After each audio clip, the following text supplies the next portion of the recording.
Good morning student, welcome to chemistry class. In today chemistry class we will see some more question from D and F block. Okay, board questions are, first is A, question 1A. How would you account for following? How would you account for following?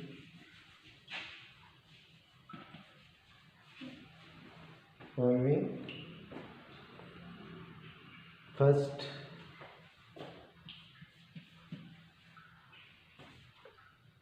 the chemistry of actinides are more complicated. The chemistry of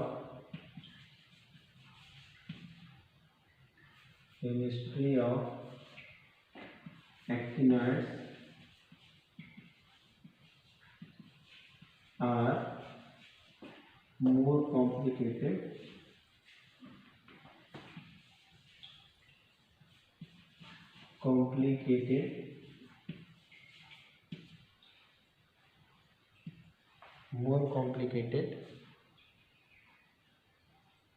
as compared to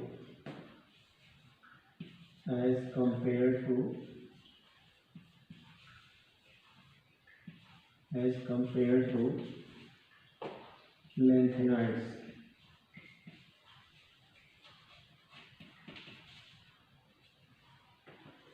Second one is, transition metal form complex compound.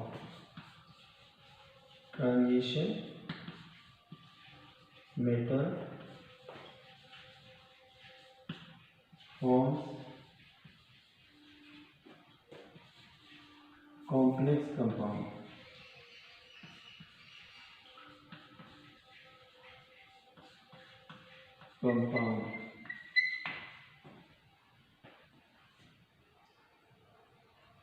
B.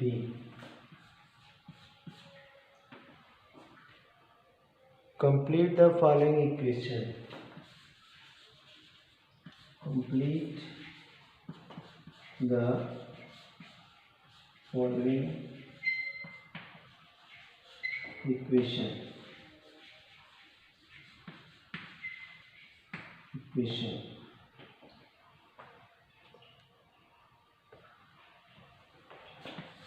2NaO4 minus plus SO2 H plus 6H plus 5SO2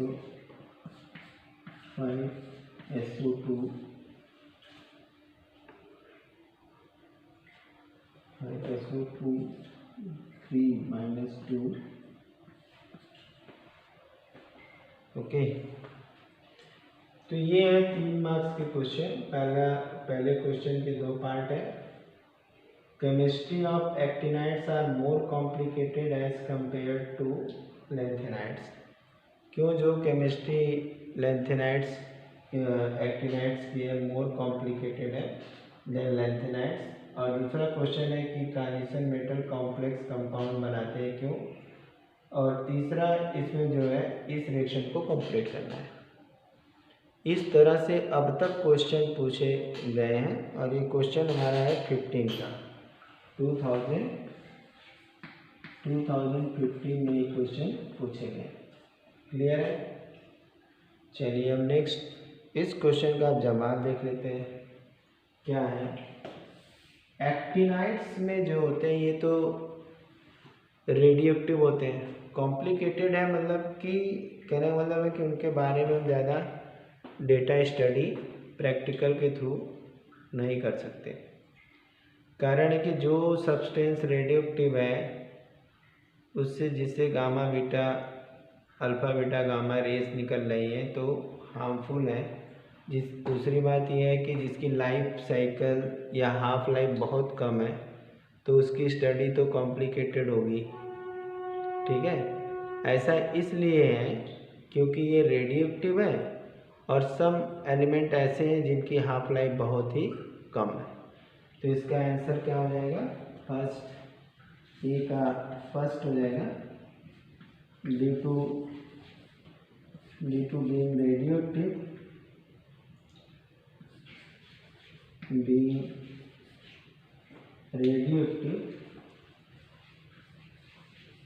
radio active nature, radioactive in nature, and some elements have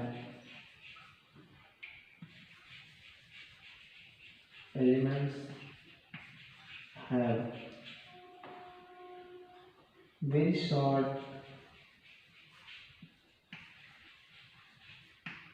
life, half life,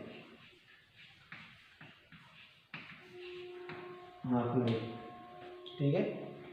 कुछ हैं जिनकी half life बहुत कम होती है। तो ये एक reason ये हो गया, जबकि लेंथेनाइट्स में जो है कि कोई भी ऐसे रेडियोएक्टिव एलिमेंट नहीं है, ना उनकी हाफ लाइफ इतनी छोटी है। यहाँ पे एक्टिनाइट्स में एक बार ऐसा है कि बहुत सारे तो रेडियोएक्टिव हैं, जो हैं नॉन रेडियोएक्टिव उनकी हाफ लाइफ जो है बहुत शॉर्ट है, ठीक है। एक तो ये आंसर हो गया। दूसरे का आंसर हम देखेंगे, तुम्हारा पहला हो गया।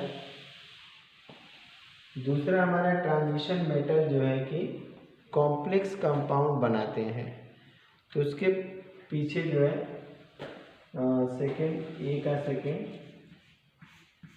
ऐसा क्यों है? ट्रांजिशन मेटल ड्यू टू, यहाँ पे लिखेंगे due to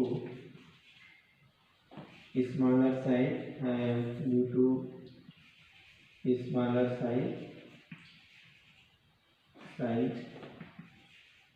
and smaller size comma high charge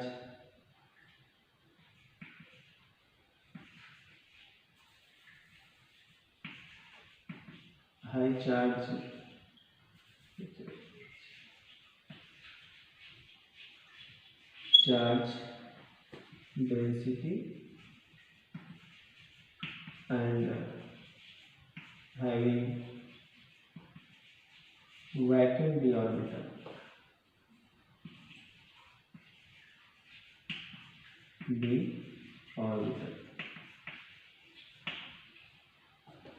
vacuum d orbital।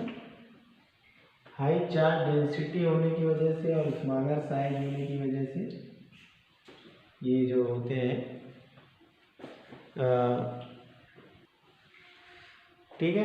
तो हाई चार्ज स्मॉलर साइज और हाई चार्ज डेंसिटी की वजह से और वैक्यूम डी ऑर्बिटल होने की वजह से ये जो है कि कॉम्प्लेक्स कंपाउंड फॉर्मेशन करते हैं, ठीक है। और नेक्स्ट क्वेश्चन पे हम आते हैं, कंप्लीट करना है इसे। अगला जो हमारा बी वाला सेक्शन है, रिएक्शन कंप्लीट करना है। रिएक्शन क्या है? MnO4 2MnO4 minus plus 5SO3 2 minus plus 6H plus. तो यहाँ पे हो जाता है हमारा MnO4 एसिड के प्रेजेंस में क्या होगा? रिड्यूस हो जाएगा। किसमें हो जाएगा? 2Mn प्लस 2 में प्लस 2 में, और 5SO3 माइनस प्लस 3H2O, ये बन जाएगा 2 माइनस से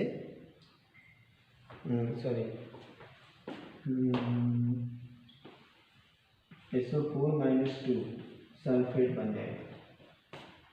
तो ये हो गया हमारा कंप्लीट रिएक्शन, ठीक है। यहाँ जो हमारा सल्फाइड था वो सल्फेट में कन्वर्ट हो गया, और जो MnO4 था 2Mn में एसिडिक मीडियम में कन्वर्ट हो गया, ठीक है। अब हम आते हैं नेक्स्ट क्वेश्चन पे। ये हम सभी लोग जो है कि 3 मार्क्स के क्वेश्चन सारे देख रहे हैं, वेरियस ईयर में पूछे गए हैं जो कि, ठीक है।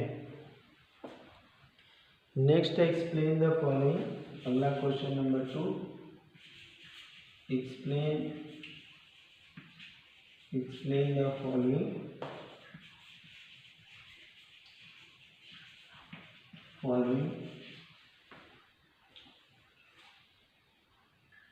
फर्स्ट यहाँ पे है,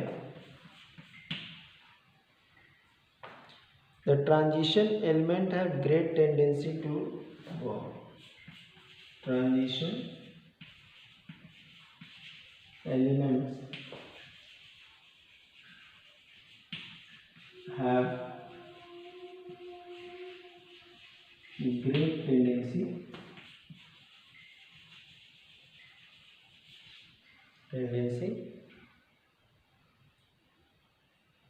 for complex formation,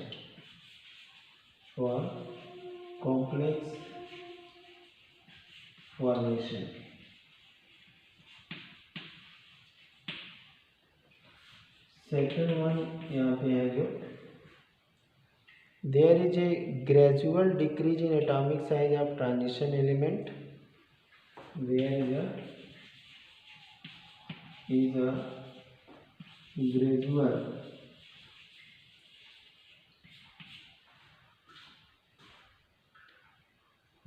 gradual decrease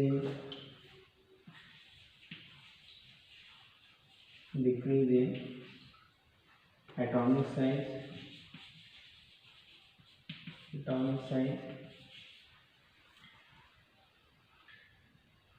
of the transition metal in series of transition metal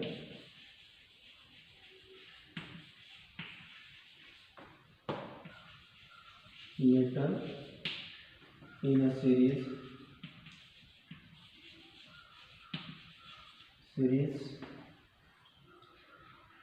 with the increasing atomic number,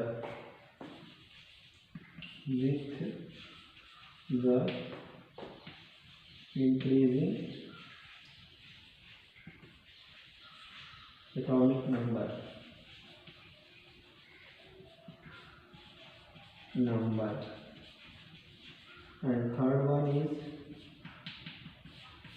one is lanthanum and lutetium do not show coloration in solution. Lanthanum and lutetium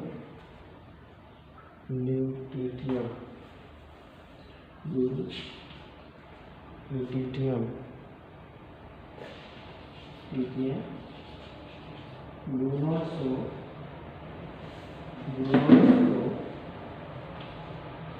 not show coloration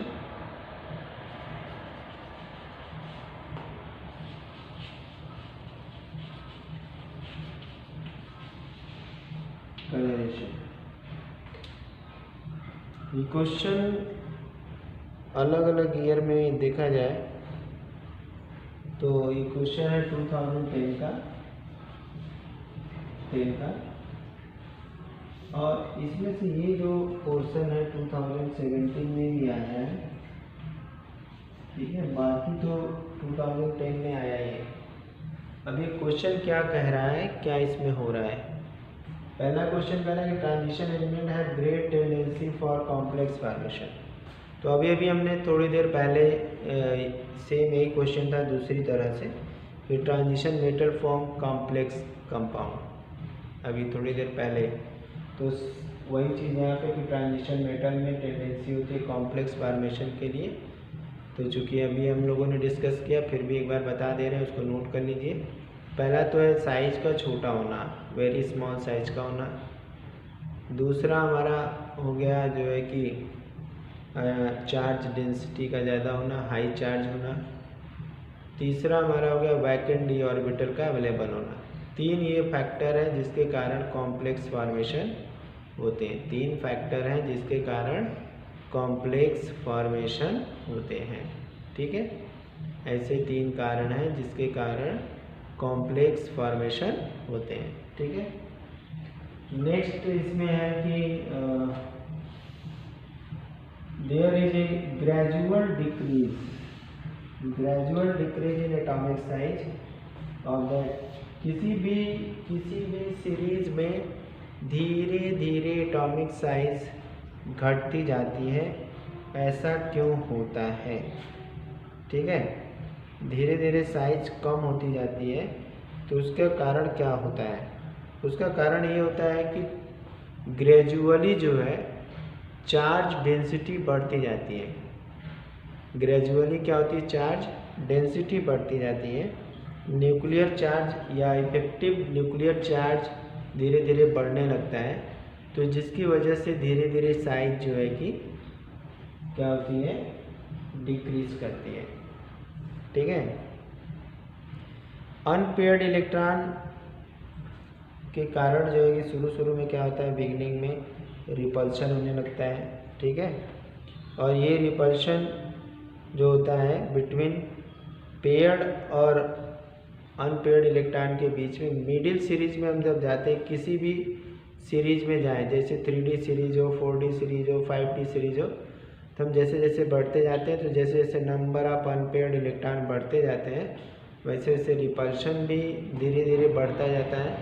effective nuclear charge तो बढ़ रहा है मगर धीरे धीरे repulsion भी बढ़ता है, तो इसी वजह से जो साइज में डिक्रीज है वो धीरे धीरे होती है।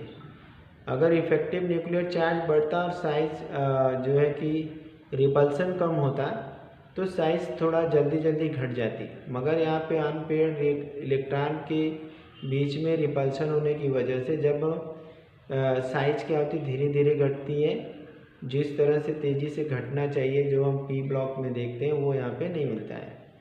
ठीक है, तो इसके पीछे रीज़न है कि नंबर ऑफ अनपेयर्ड इलेक्ट्रॉन जो है जैसे जैसे आगे की ओर बढ़ते हैं तो पहले शुरू में नंबर ऑफ अनपेयर्ड इलेक्ट्रॉन बढ़ते हैं, फिर धीरे धीरे नंबर ऑफ अनपेयर्ड इलेक्ट्रॉन की संख्या कम होने लगती है, तो वहाँ पे फिर डिक्रीज होने लगता है।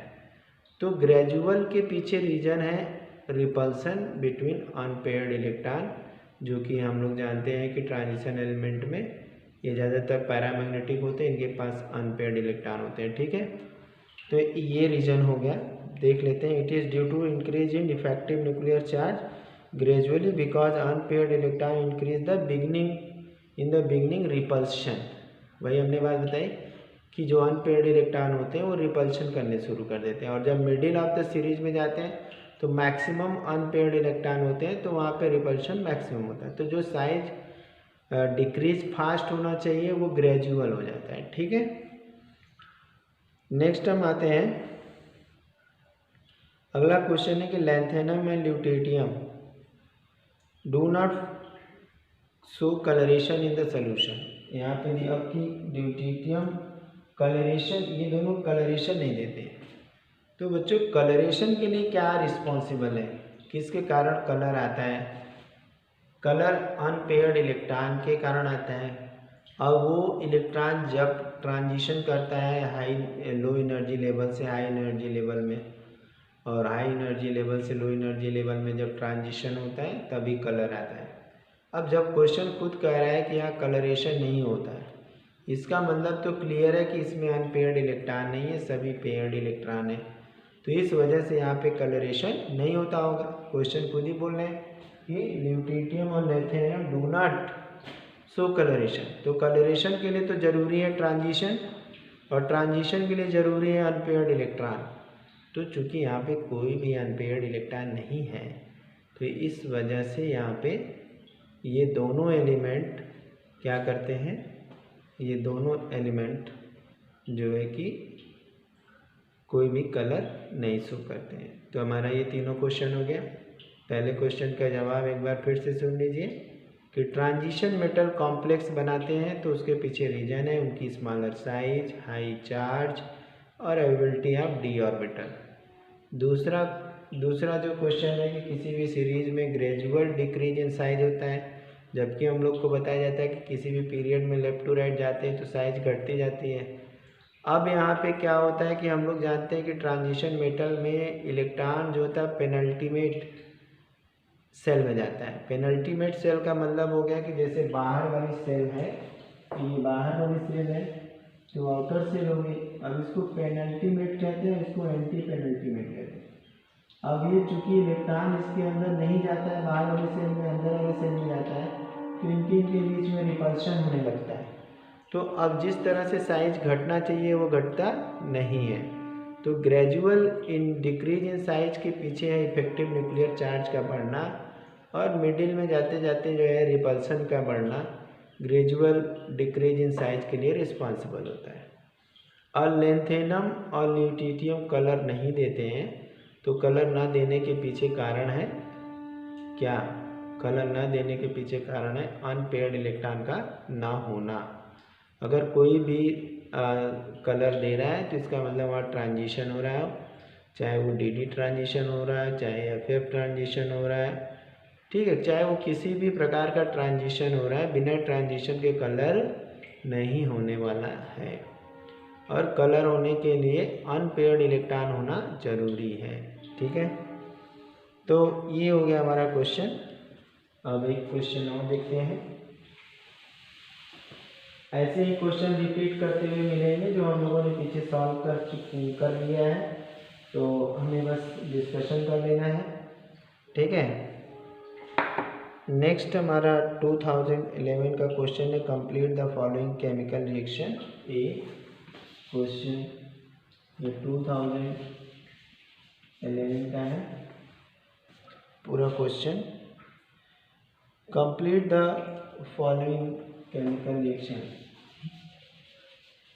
Complete the following chemical reaction, chemical reaction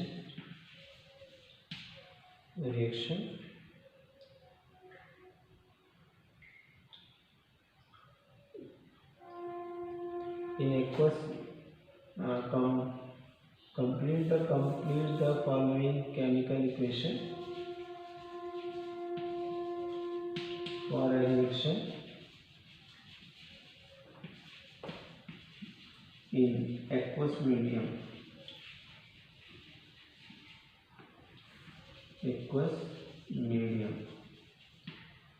ठीक है। एक्वस मीडियम में किसी भी रिएक्शन के लिए जो है एक्वस मीडियम में इसको केमिकल रिएक्शन को कंप्लीट करना है। दो रिएक्शन हमारे पास है, CR2O7 -2 plus H plus Fe2 plus gives next MnO4 minus plus I minus and H plus H plus। Okay, दो रिएक्शन ये 1 मार्क्स के हो गए। और लास्ट है कि क्वेश्चन यहाँ पे हमारा ए हो गया और ये बी हो गया। बी में है दिया हुआ है how many unpaired electrons are present in, how many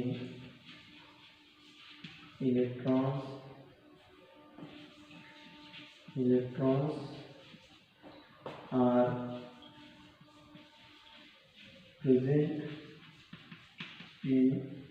present in Mn2 plus ion,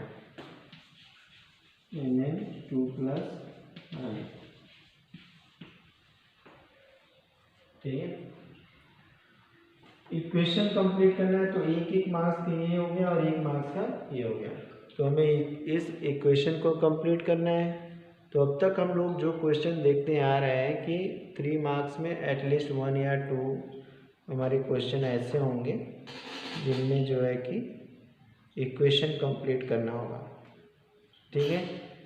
और उन्हें बैलेंस भी करना होगा, उनको क्या करना होगा, बैलेंस करना होगा, ठीक है। तो यहाँ पे जैसे ये है, ये हो जाता है 2Cr3 प्लस, यहाँ पे Fe3 प्लस प्लस 7H2O। ठीक है, अब इस इक्वेशन को देख लेंगे क्या क्या है, बराबर है नहीं बराबर है। तो यहाँ पे 14H प्लस कर देंगे। इक्वेशन तो हमें लगता है पूरा हो गया। ठीक है, बैलेंस हो गया। इसके बाद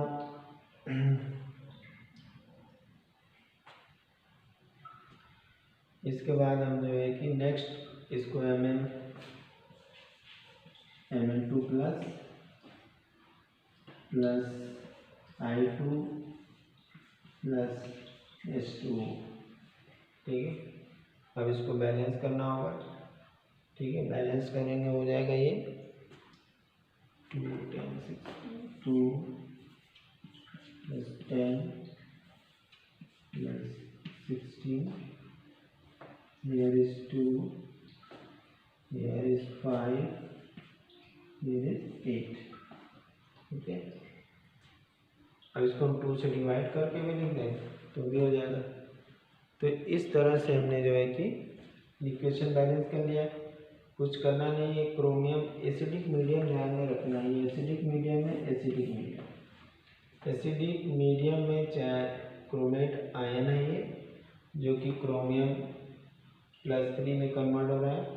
इसका ऑक्सीडेशन हो रहा है, इसका रिडक्शन हो रहा है। यहाँ +6 की कंडीशन है, यहाँ पे इसका रिडक्शन हो रहा है। ये Mn+7 से +2 में जा रहा है। हमेशा हम लोग देख रहे हैं कि एसिडिक मीडियम में MnO4- Mn+2 में कन्वर्ट हो जाए। ठीक है, अब लास्ट क्वेश्चन में आते हैं। How many electrons are present in the Mn2+ ion. तो इसके लिए हमें क्या करना होगा, ऐसे क्वेश्चन को करने के लिए हमें इलेक्ट्रॉनिक कन्फिगरेशन करना होगा, तब जा कर के आएगा। आई होप इसको नोट कर लिया होगा। फिर यहाँ से हम इलेक्ट्रॉनिक कन्फिगरेशन ले लेते हैं। ठीक है, हमारे पास हम लोग जानते हैं कि Mn का एटॉमिक नंबर 27 होता है और ये 3d7 4s2 3d7 4s2।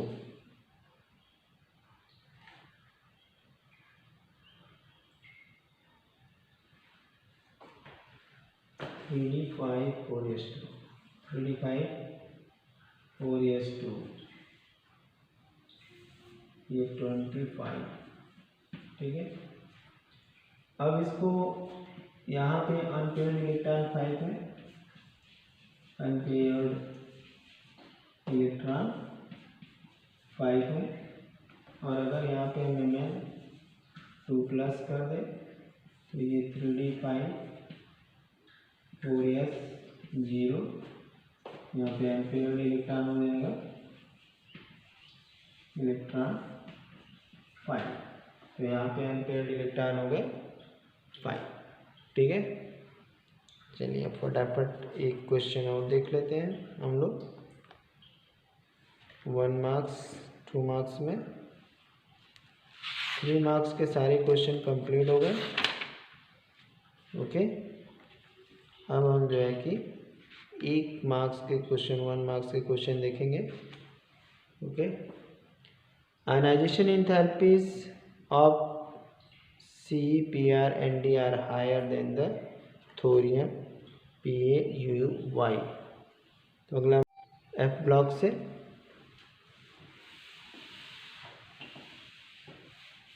CePr में क्वेश्चन लिख लेते हैं।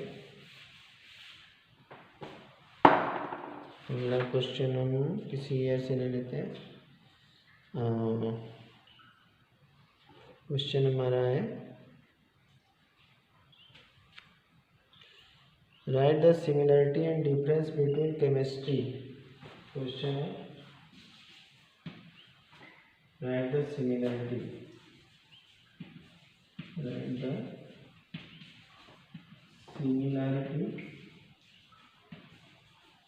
and difference between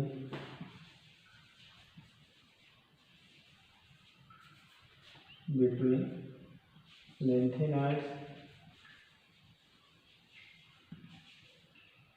and actinoids।